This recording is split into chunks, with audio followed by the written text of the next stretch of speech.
नमस्कार, Satara 7 star news चॅनलमध्ये आपले सहर्ष स्वागत आहे।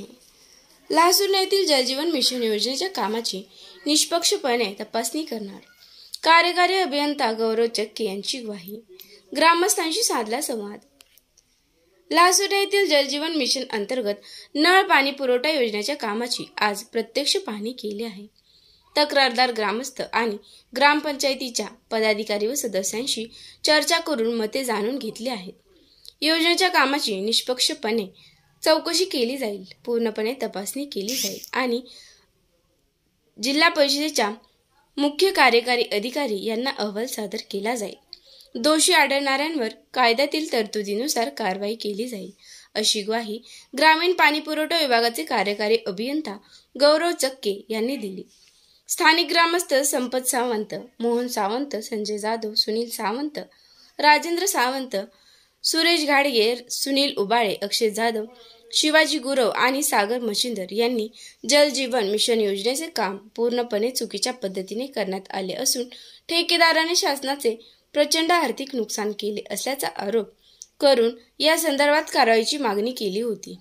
त्यांनी ग्रामविकास मंत्री जयकुमार गोरे यांच्यासह पालकमंत्री शंभूराज देसाई यांना निवेदन सादर केले होते। ग्रामसभेत याविषयी चौकशी करण्याचा एकमुखी ठराव करण्यात आला होता। तसेच जिल्हा प्रशासनाकडे देखील सातत्याने तक्रारी अर्ज करून चौकशीची मागणी केली होती। राष्ट्रवादी काँग्रेस शरदचंद्र पवार पक्षाचे प्रदेशाध्यक्ष आमदार शशिकांत शिंदे यांनी या संदर्भात जिल्हा परिषदेचे प्रशासक तथा मुख्य कार्यकारी अधिकारी याशिनी नागराजन यांना पत्र लिहून या योजनेची चौकशी करण्यामागची मागणी केली होती। त्या पार्श्वभूमीवर गौरव चक्के यांच्यासह वरिष्ठ अधिकाऱ्यांनी शुक्रवारी दुपारी 12 वाजता लासूर या गावास भेट दिली।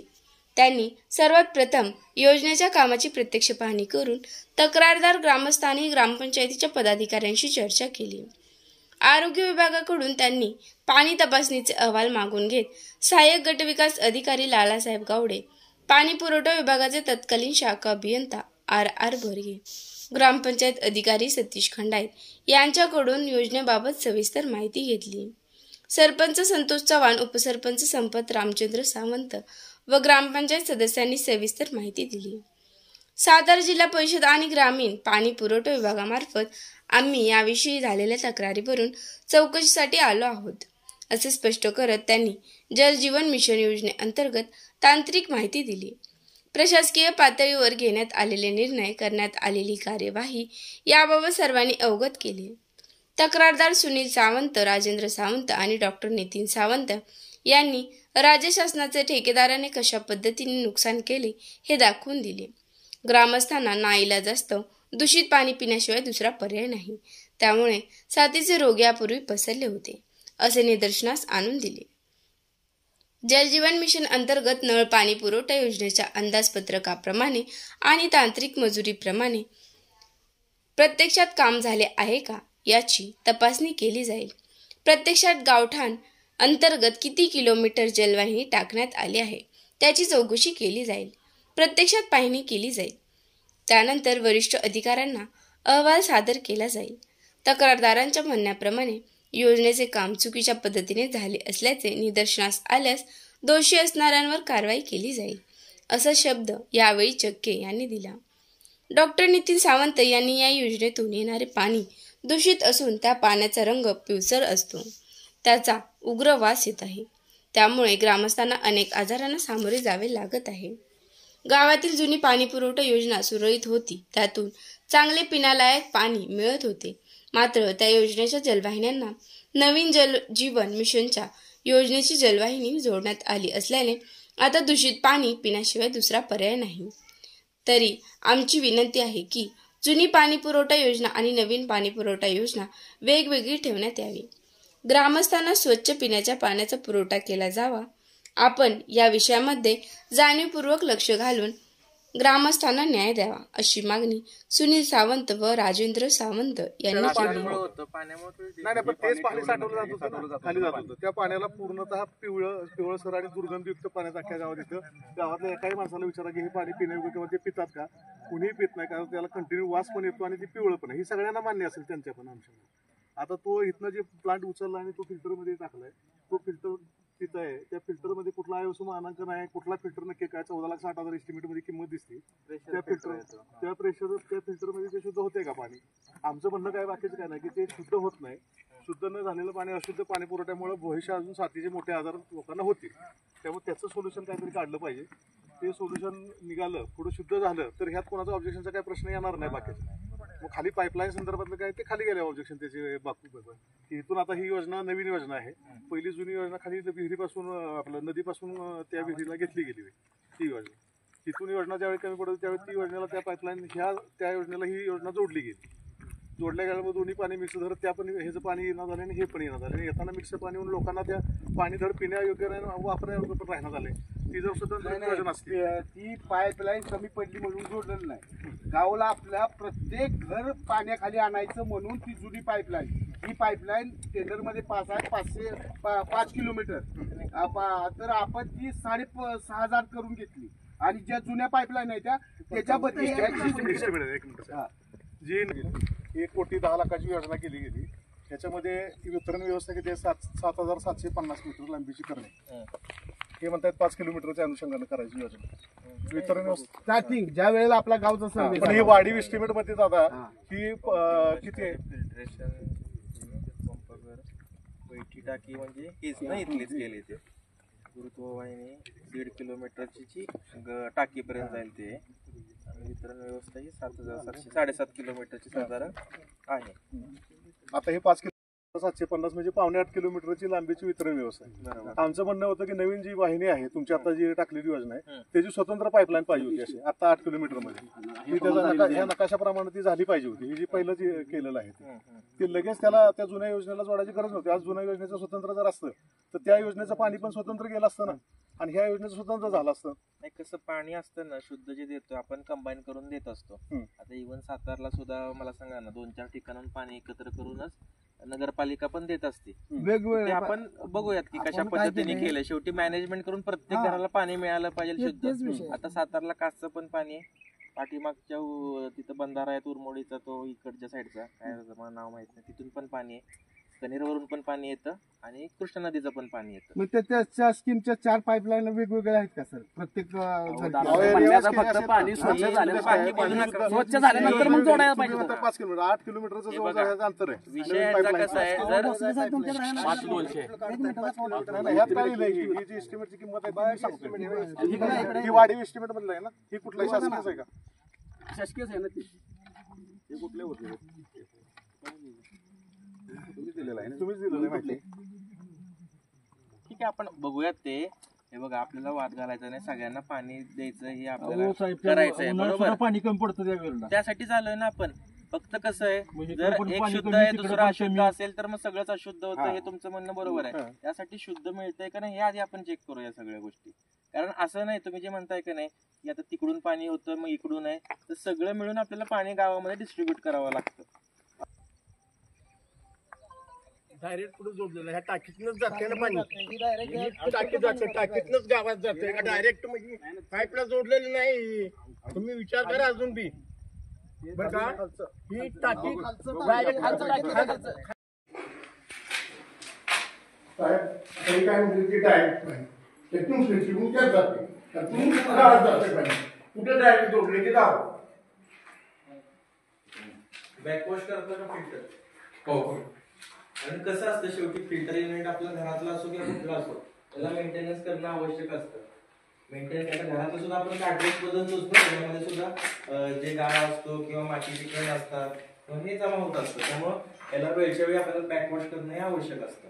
तर बॅकवॉश करताना तुम्ही काय होतं माहिती का आपण तेव्हा कमीत कमी 20 ते 25 मिनिटं लागत होती म्हणजे खराबच पाणी येत.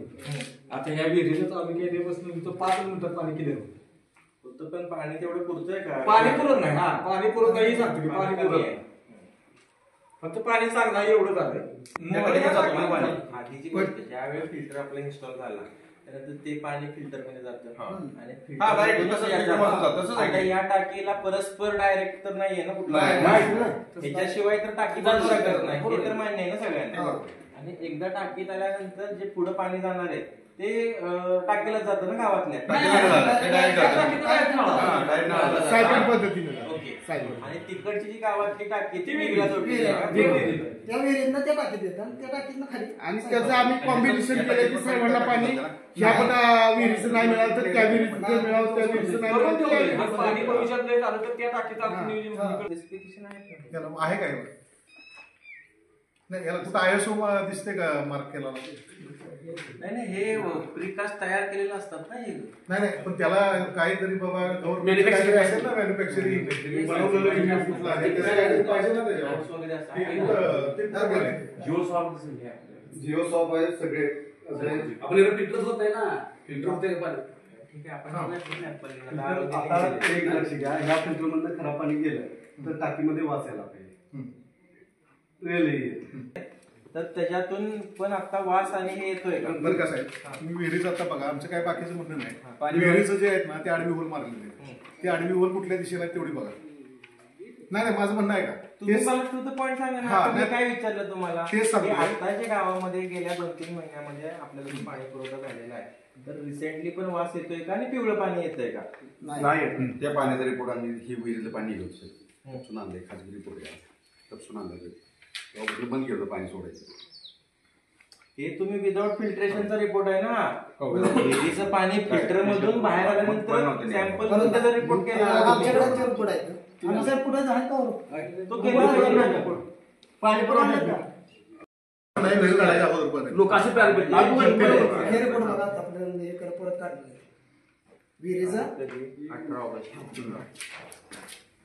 तलावाचे फिल्टर झालेले पाणी पिण्यास योग्य, तलावाच्या शेजारी विहिरीचे पाणी पिण्यास योग्य.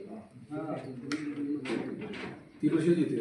नाही हे आताच नाही ना, पहिल्या पट्टीपुढे साहेब बघा की पिवळं पाणी हे रिपोर्ट आहेत ना किती तारखेचे? 18 ऑगस्टचे. ह्याच्या अगोदर विहिरीला पाणी पिवळं येत होतं, वास मारत नाही.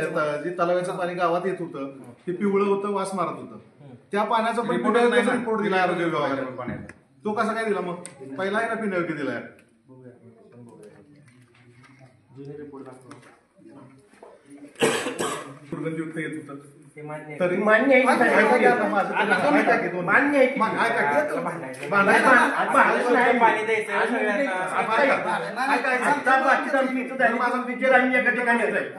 प्रश्न नाही. पहिलं मान्य करतो ते झालंय येतो दुर्गंधी येते आणि तरी आरोग्य विभाग सांगते ते पाणी पिण्यायोग्य आहे. त्याचं म्हणणं मी विचारलं, ग्रामसेवक विचारलं, त्यांनी सांगितलं की आम्ही त्यात क्लोरीन टाकलं की पाणी शुद्ध होते आणि नंतर ते पाणी गावात गेले की परत मी त्यांना विचारलं पिण्यायोग्य आहे का, तर नाही, त्याचा पिवळसरपणा आहे आणि त्याचा वास हा येतो. हे आरोग्य कर्मचारीच सांगतोय. कागदोपत्री रिपोर्ट पिण्यायोग्य. गावात एक पण माणूस पाणी पिण्या पण वापरताना पण घाबरतोय की त्याचा पिवळा येतोय, वास केमिकल युक्त आहे आणि दुर्गंधयुक्त आहे. आता 2 महिने विहीर काढल्यानंतर आता हे पाणी यांच्या म्हणण्याप्रमाणे शुद्ध येत असेल त्याबद्दल माझं काय म्हणणं काही नाही की ठीक आहे, बरोबर आहे. आता 2 महिन्यात ते ह्या विहिरीचं पाणी येते. आता विहिरीची जर ही कंडिशन असेल तर उन्हाळ्यामध्ये ज्यावेळी ऍक्च्युअली पाणी नसणार आहे त्यावेळी त्या विहिरीला पाणी असणार आहे का? मग त्यावेळी पाण्याचा प्रश्न सुटणार कसा? पाणी मिळणार कसं लोकांना? आता माझ्या मते मागच्या वेळी जे इथून पाणी घ्यायचं हे माझ्या मते ग्रामपंचायतने सर्वांनी ठराव घेतला. माझ्या 21 का 22 मधली गोष्ट आहे. तिकडचं विहिरीचं पाणी कमी पडतंय बरोबर, त्यामुळे पाहणी करून तलावाच्या हा सोर्स घेण्यात आलेला ओपन सोर्स बरोबर ना. हे गावानेच ठरवलं ना सगळ्यांनी. मग त्यावेळी तुम्ही ऑब्जेक्शन घेतलं नव्हतं का? टाइम निघून गेला ना तर 2-3 महिने वर्षभर आणि काय दूध करतात ना, चांगलं काम चाललंय. शेतकऱ्यांबरोबर विरोधात आला, विरोध झाला ह्या गोष्टीला, त्यापेक्षा चालले तेव्हा तुमच्या पद्धतीने चालू द्या. काय विरोध कधी केला नाही. जुन्या विहिरीचं पाणी पुरत नाहीये म्हणून तलावाचं पाणी घेण्यात यावं असं ग्रामपंचायतने ठरवलं ना.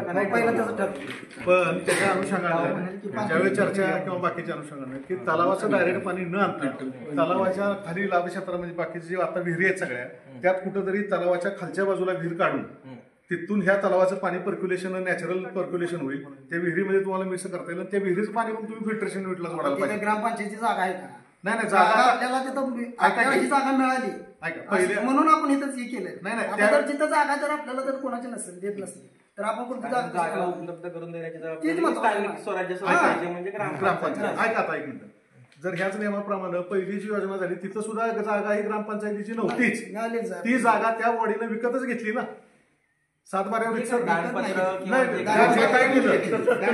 तसा माणूस पाहिजे ना आता इथं देणार आपण घेऊ की त्याला काय त्याच पद्धतीने त्यांनी केली ना. आता आमचं ऑब्जेक्शन काय आहे, मुख्य प्रॉब्लेम असा आहे की तुम्ही थेट तलावातलं पाणी उचलल्यामुळे हा प्रॉब्लेम आला. ही जर विहीर पर्क्युलेशनला हितं नाही, ही विहीर तलावाच्या खालच्या बाजूला पाहिजे, त्यावेळेला ती नॅचरल पर्क्युलेशन होऊन ती विहिरीत पाणी येऊ शकेल शुद्ध. आणि खाली पण पाणी जास्त येईल, इकडे ह्या विहिरीला पाणी पूर्ण नाही दानापूर कोणी नाही ना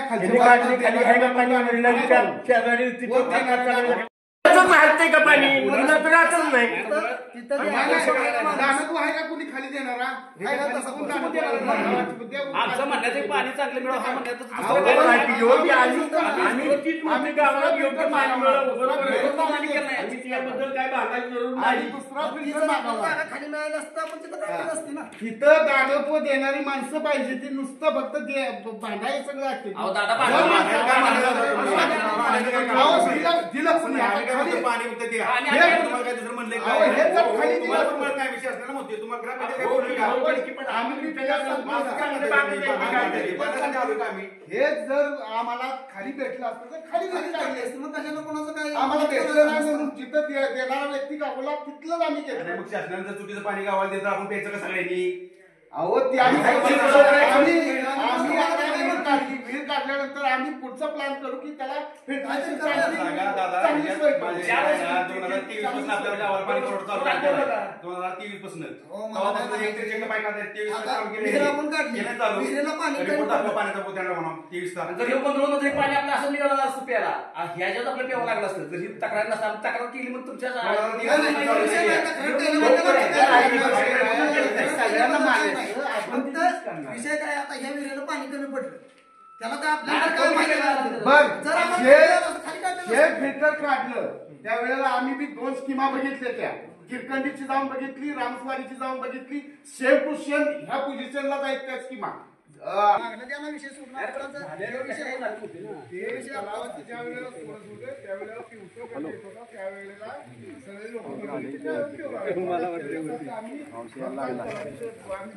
त्यावेळेला पाऊस